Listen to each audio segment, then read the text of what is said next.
Good friends of mine, Mr. Noel Cabangon and Mr. Ogie Alcacid. And it's part of my new album called Download.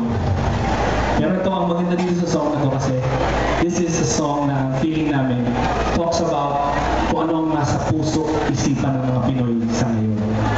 And kung kayo ay Pilipino o may puso kayong Pinoy, I'm sure makaka-relate kayo sa song na ito. I'd like to share this to all those guys there na walang date or nag-ahanap ng date. Pero I hope that you guys will like this song. This one is called Download.